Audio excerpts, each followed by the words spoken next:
Police को अंतर्राज्यीय लुटेरा गिरोह का पर्दाफाश करने में सफलता मिली है। पुलिस ने 5 शातिर अपराधियों को दबोचा है, जो कपड़ा फेरी की आड़ में शहर में घूमकर सोना चांदी की दुकानों की रेकी कर लूट की वारदात की योजना बना रहे थे। सदर डीएसपी दिलीप कुमार ने बताया कि गुप्त सूचना के आधार पर एसपी स्वर्ण प्रभात के निर्देश पर विशेष टीम का गठन हुआ।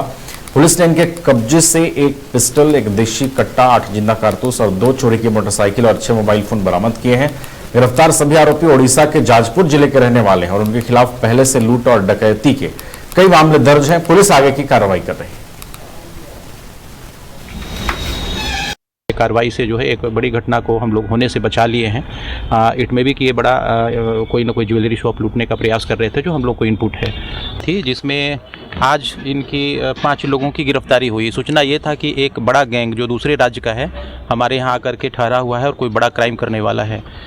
सूचना के आलोक में एसपी साहब के द्वारा टीम बनाया गया और मेरे नेतृत्व में छतौनी थाना प्रभारी और अन्य लोग बताए हुए स्थान को चिन्हित किया गया। चूँकि इनका बरियारपुर में एक सिटी सेंटर होटल है, सिटी होटल है, उसके पीछे एक लॉज नुमा घर बना हुआ है। उसमें एक रूम में ये लोग किराए पर पिछले 8-10 दिन से रह रहे थे और इनका प्लानिंग था कि कोई बड़ा घटना करना है। अभी तक के पूछताछ तो इनके पास से 2 हथियार पकड़ाया है, एक देसी कट्टा है और एक पिस्टल है। और पिस्टल को देखने से लगता है कि ये उड़ीसा राज्य में निर्मित है, क्योंकि हमारे यहाँ बिहार राज्य में जितने भी हथियार पकड़े जाते हैं इस तरह के नहीं होते हैं। तो ये हथियार इनका है, उसमें 2 मैगजीन है और 6 कारतूस हैं। इनका हिस्ट्री खंगालने का प्रयास किया है तो इसमें से 4 लोगों का क्रिमिनल हिस्ट्री है। इसमें से 2 लोगों का तो बहुत लंबा चौड़ा हिस्ट्री है, जिसमें ज़्यादातर। विश्व प्रसिद्ध श्रावणी मेले को लेकर भागलपुर जिला प्रशासन ने तैयारियां तेज कर दी हैं। इसी कड़ी में जिलाधिकारी Alankrita Pandey, senior SSP Pramod Yadav, city SP Atulesh Jha, Sultanganj विधायक प्रोफेसर ललित नारायण मंडल समेत विभिन्न विभागों के अधिकारियों ने सुल्तानगंज स्थित नमामि गंगे घाट और मेला क्षेत्र का निरीक्षण कर तैयारियों का जायजा लिया। जिलाधिकारी ने बताया कि इस वर्ष का श्रावणी मेला पहले की तुलना में अधिक भव्य और आकर्षक होगा। श्रद्धालुओं की सुविधा को ध्यान में रखते हुए नमामि गंगे घाट, कांवरिया पथ और पूरे मेला क्षेत्र में बेहतर पेयजल, स्वास्थ्य, प्रकाश, स्वच्छता और अन्य मूलभूत सुविधाएं उपलब्ध कराई जाएंगी। जैसे विभाग के द्वारा लेजर शो, ड्रोन शो और अन्य सुविधाओं का, आकर्षणों का ये किया जा रहा है। शिव की थीम पर पूरे नगर परिषद के क्षेत्र को सजाया जाएगा और जो कई सारे जो कलाकार हैं वो भी राज्य स्तरीय, राष्ट्रीय स्तर के सेलिब्रिटीज, उनको भी बुलाया जाएगा और ये पूरा मेले को बहुत आकर्षक और भव्य बनाने की तैयारियां की जा रही हैं। तो वो पक्का ही होगा कि खास करके नमामि गंगे घाट या जो भी जहाँ भीड़ भाड़ वाले इलाके हैं वहाँ पे तो पक्का ही हम लोग उसकी व्यवस्था कर ही रहे हैं। अस्थायी थाना जैसे हम लोग इस बार 9 से लेकर 12 के बीच में बनाने के प्लान में है। अभी मिनिमम 9 रहेगा। अब उसको हम लोग एक बार फाइनल कर लेते हैं कि और एक्स्ट्रा अगर कुछ होने वाला है, कहीं हमें लग रहा है कि कुछ अगर जरूरत है, हॉट स्पॉट अगर कुछ ऐसा चिन्हित है, कोई ब्लैक स्पॉट इस टाइप का, तो उसको हम लोग देख लेंगे। क्या चीज़? घुड़सवार दल हम बता दिए, माउंटेड बटालियन, तो वो हमारे जो हम लोग उसको प्रॉपर जो इसकी डिमांड कर रहे हैं वो पर्याप्त संख्या में रहेगा। और हमारी बाइक पेट्रोलिंग भी रहेगी साथ में। और अगर ज़्यादा भीड़ रहेगी तो हम लोग देखेंगे कि पैदल तो हम लोगों को जगह जगह, क्योंकि जो थाना भी हमारा बन रहा है बहुत दूरी पे नहीं बन रहा है, मैक्सिमम 500 मीटर 1 किलोमीटर के अंदर ही सब बन रहा है, तो उतना तो हमारी पैदल भी पेट्रोलिंग रहेगी। तो हम लोग जो भी स्कोप है और भी हम लोग देख लेते हैं। हमारा जैसे प्रयागराज वगैरह कभी जो है जो व्यवस्था थी वहाँ पर हम लोग अगर कोई नई व्यवस्था हुई होगी तो उसको भी हम लोग एनालाइज कर रहे हैं कि अगर एडिशनल कोई जरूरत यहाँ पर पड़ेगी।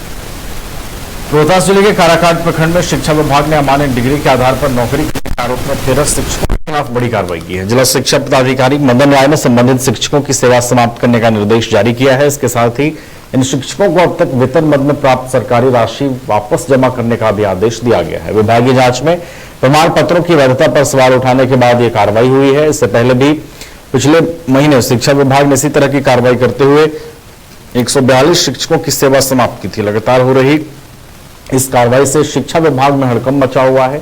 अधिकारियों का कहना है कि नियुक्ति प्रक्रिया में किसी भी प्रकार की अनियमितता या फर्जी दस्तावेजों को बर्दाश्त नहीं किया जाएगा।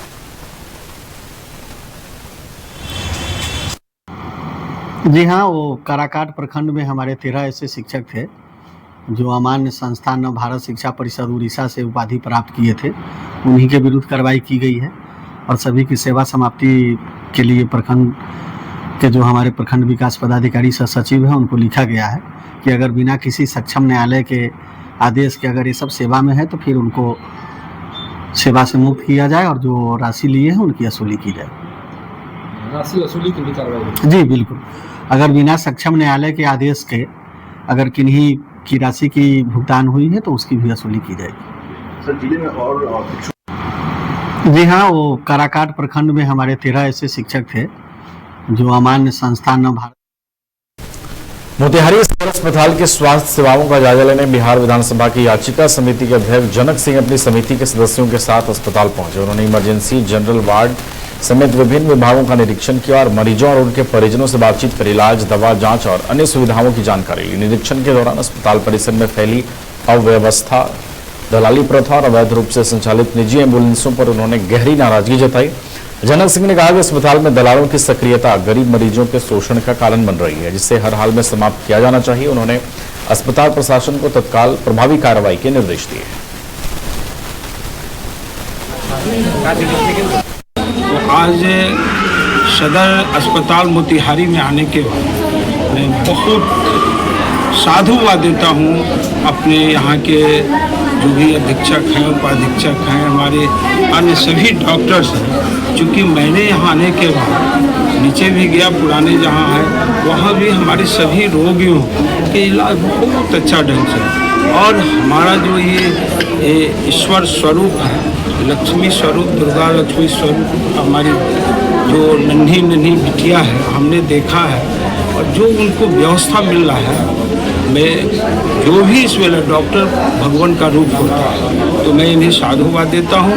और साथ ही कुछ ऐसी व्यवस्था है जो अभी मरीज अरे माँ और पुत्र बच्चे जो शिशु हमारी जन्म लिए है, दोनों की व्यवस्था एक साथ है। यह लगता है कि बिहार में पहली बार यह है कि बिहार के अंदर ये पहली बार हम देख रहे हैं, और यही मोतिहारी के सदर अस्पताल में देख रहे हैं कि हमारी माँ जब अपनी शिशु को जन्म देती है तो अभी तक शिशु की हमारी व्यवस्था, रख रखाव की व्यवस्था, लेकिन माँ और शिशु दोनों के यहाँ पर हमारे उनके लिए व्यवस्था है।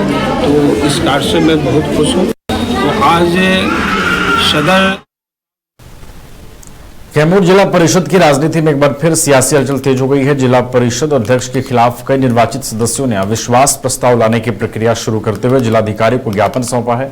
सदस्यों ने बिहार पंचायत राज अधिनियम की धारा 70(4)(1) तथा सुप्रीम कोर्ट के हालिया आदेश का हवाला देते हुए विशेष बैठक बुलाने और अविश्वास प्रस्ताव पर चर्चा और मतदान कराने की मांग की है। उनका कहना है कि अध्यक्ष के 2 वर्ष से अधिक का कार्यकाल पूरा होने के बाद अधिकांश सदस्य उनके कामकाज से असंतुष्ट हैं और अब लोकतांत्रिक प्रक्रिया के तहत बहुमत की राय सामने आनी चाहिए। ज्ञापन में जिला प्रशासन ने जल्द विशेष बैठक की तिथि तय करने का आग्रह किया है ताकि स्थिति स्पष्ट हो सके। इस घटनाक्रम के बाद जिला परिषद की राजनीति गर्मा गई है और राजनीतिक गलियारों में तरह तरह की चर्चाएं शुरू हो गई हैं।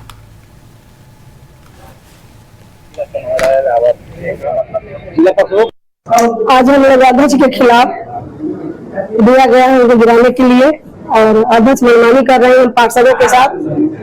और मैं एक दलित घर से आती हूँ, मैंने उनको बनाने के लिए बहुत सबसे पहले उनके साथ मैं दी, और मेरे साथ भी अन्याय कर रही हैं। तो हम अपने सारे जिला परिषद जो लोग हैं सबके साथ हैं, और जनता के साथ, जनता हम लोग चुन के भेजिए। जनता विकास जो रही है, विकास में हम लोग कटौत हो रहा है, हम लोग योजना दे रहे हैं, कुछ कर रहे हैं, कुछ मनमानी जो हम लोग योजना दे रहे हैं वो नहीं हो रहा है।